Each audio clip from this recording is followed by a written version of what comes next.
I've worked with Pug Dundee, me and CGH Earth. That was a recent campaign I did. Beat Plastic Pollution, Refuse to Ride. This was Wildlife SOS campaign to get people to stop riding the elephants in Jaipur, which we all supported. Mekong Moments is a big one in the South Asian district. And we can help with conversion as travelers need to see many points of reference. They've done a lot of studies on advertising that people need to see somewhere between 50 and 250 references before they make a travel decision.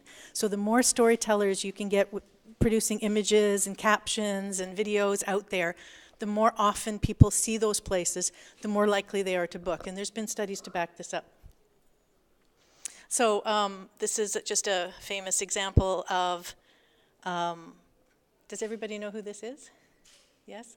So this is a famous Instagrammer, Murad Osman, who did these famous photos. He's called the, what do they refer to him? The famous hand-holding Instagrammer. And I can't remember the last time I looked, but they have, does anybody know how many millions followers they have on Instagram? A few million, right? So that's an example of a very successful Instagrammer.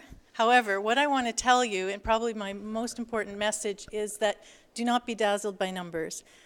Unfortunately, the travel industry as a whole tends to get dazzled by numbers, and they just look at who's got these huge numbers. I've got this Instagrammer who's got 500,000 followers.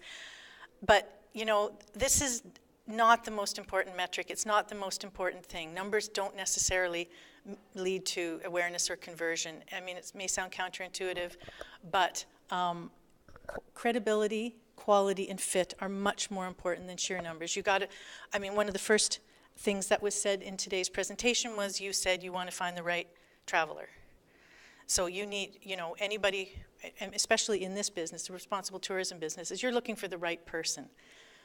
So getting somebody who has a dazzling Instagram account and they're wearing fancy outfits and all that, there may not be attracting the right, you might not get one traveler because they're not the right fit, even though they have a huge following.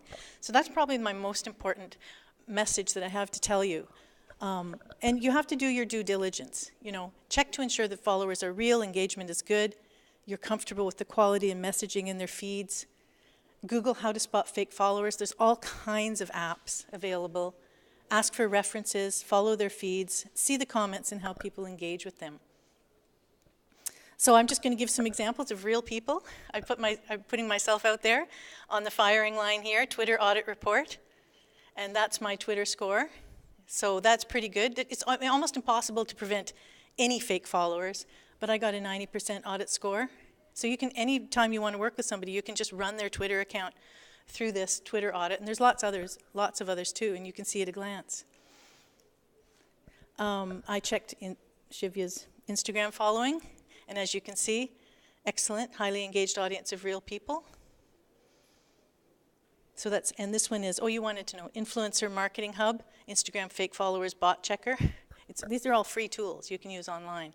You'd be amazed at how many Instagram accounts have fake followers. And this is checking metrics for a website. Again, I put Shivya and I on the firing line. This is website SEO checker, but again, there's lots of them. You can check and find out a lot of things about the websites. And I just want to highlight 3 important metrics: domain authority, quality backlinks, and spam score. So Shooting Star, that's Shivya, she's 45 DA. I have a 48 DA. That's an important metric, which I'll talk about in a second. And then the quality backlinks. You want sites with a lot of backlinks, quality backlinks, and of course a spam score of 0 is ideal. So does anybody know what domain authority is? So domain authority is a metric that tells you how that page ranks online on Google. Again, it's a little controversial metric, however, it's probably the best thing we've got right now. Every single website and blog online has a rank from 0 to 100. And basically it's telling you the quality, the authority of that website or that blog. For blogs, they go from 0 to about 60. I don't know of anybody who has over 60. So you're looking for the reason this is an important metric is the higher the number, the more Google juice, that's what they call it, that you get.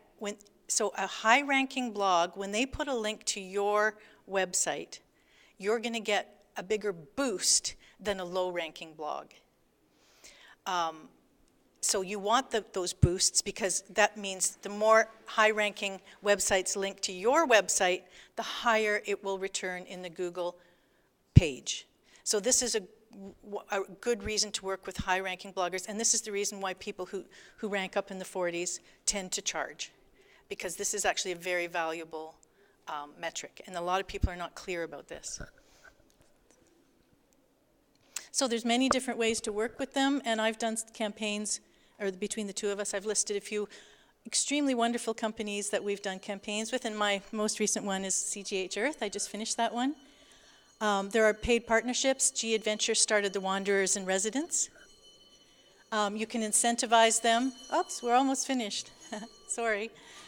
You can make them ambassadors, and then there's a whole, I wanted to do a whole section on paid partnerships. Unfortunately, we're running out of time. But I was just recently at CGH Earth, and that's annoying. Coconut Lagoon. And I posted this picture because this is the kind of picture that people like online. But all the stories that I told when I was there, I mean, of course, some of the stories were about how amazing Coconut Lagoon is. It's a beautiful property. But a lot of the stories were about how Kerala handled the flooding and overcame the flooding. And that's the main reason that I was there. And those stories really resonated with people, stories of overcoming tragedy and triumph. So there's just a few more pictures of me there, ambassadors. And yeah, sorry I had to whip through the last part of it, but thank you very much. And I wonder if we have any time.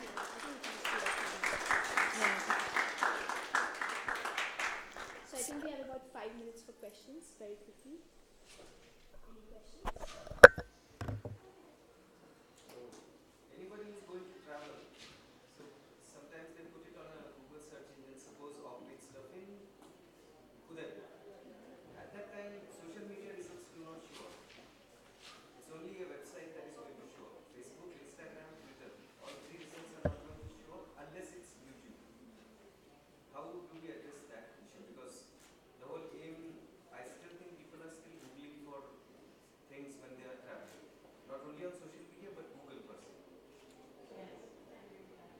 So I think, like Hariandan said, there are studies to show that when a person makes a decision, especially a travel decision, you need to see about 50 to 200 points of reference. And I think social media is many of those points of reference. So I think even when you're sure, you can go to Google and you can search for offbeat things to do in Jodhpur, but how did Jodhpur come into your mindset? And I think that's where social media plays a big role, where you have an idea of at least the region or the country you want to go to, and then you're going on to Google and searching for it.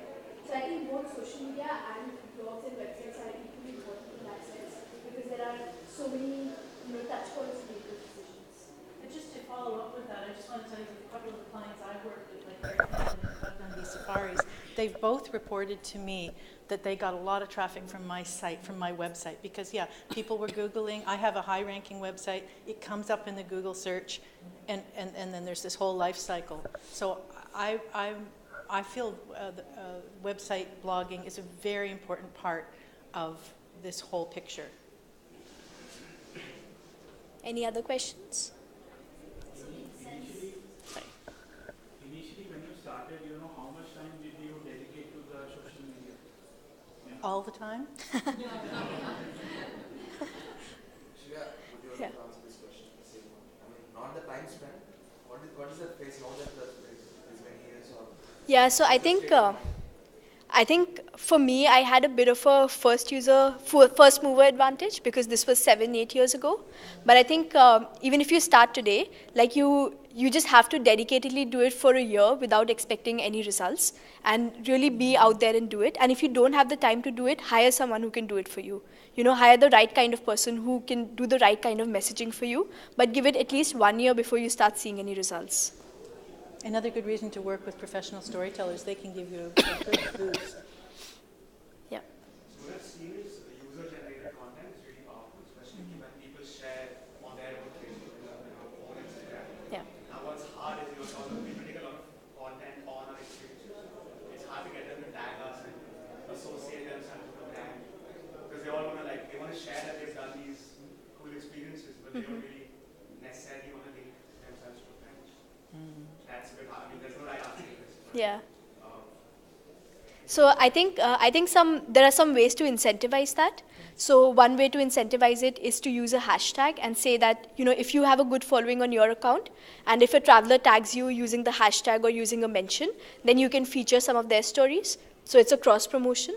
I think you could also offer an incentive, like, you know, if you I don't know, if you post a story about us, you get something, you know, on a future experience, like that sort of thing. So I think you have to find, or it's just about building relationships, you know. Like if someone knows that you're really passionate about what you're promoting and they are experiencing this, I think chances are much higher that they find that human connection and then they tag you and they promote you. Or you do something creative like I Love Spitty. The minute you took that picture, there was the I Love Spitty hashtag and everything was right in the picture. You know, if you make it part of the, if you do something creative and you make your name or the hashtag or whatever part of the experience, it's going to show up. They can't avoid it. You know, it's a little sneaky. Anyone else? Oh, okay. we have to finish. Last question. We'd love. Yeah, go ahead. What are the challenges of being on different platforms? So let's say being a YouTuber and an Instagrammer, because an influencer has to ace almost all the things, and how do you offset? Oh, wow, that's a tough question. You know, one thing I wanted to mention when I was showing Nas Daily is a YouTuber. He makes videos. That video that I showed had 35,000 views on YouTube. It had 21 million on Facebook. That's interesting to me.